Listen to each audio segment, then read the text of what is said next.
Greetings, family. I wanted to speak to the women for a minute here, mainly single mothers of sons.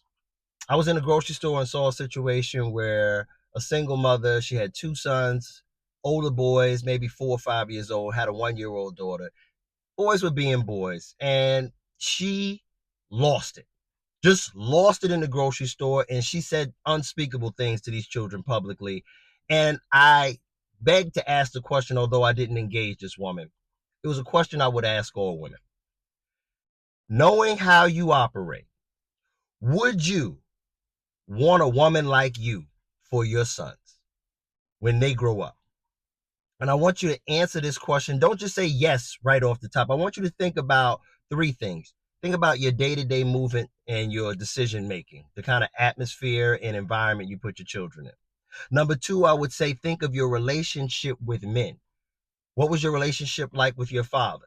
Good, bad, non existent? And what is the relationship you have with the man you gave the highest honor, of which giving a child to?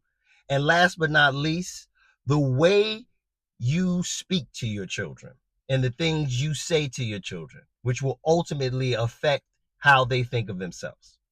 Now, the situation in and of itself, I wouldn't even want to repeat some of the words this woman said to her children, but we've seen this all the time.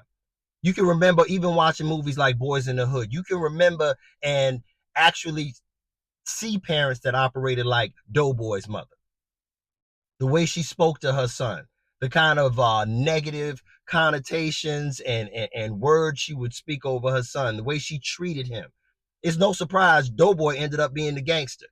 And the way she treated Morris Chestnut, she treated him lovingly, kind. She nurtured him. And our boys are so in need of that. And I say all the time to women, you are the first teacher. In normal situations, the mother is always going to have more access to the child.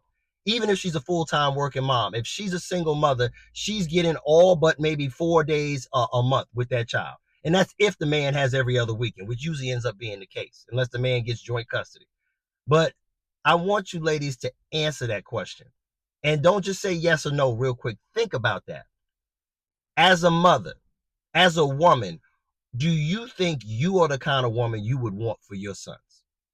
And if you think the answer is no, if you're honest with yourself, then I think you need to change some of the behaviors, habits, environment, attitude, and the way you're speaking over these young boys.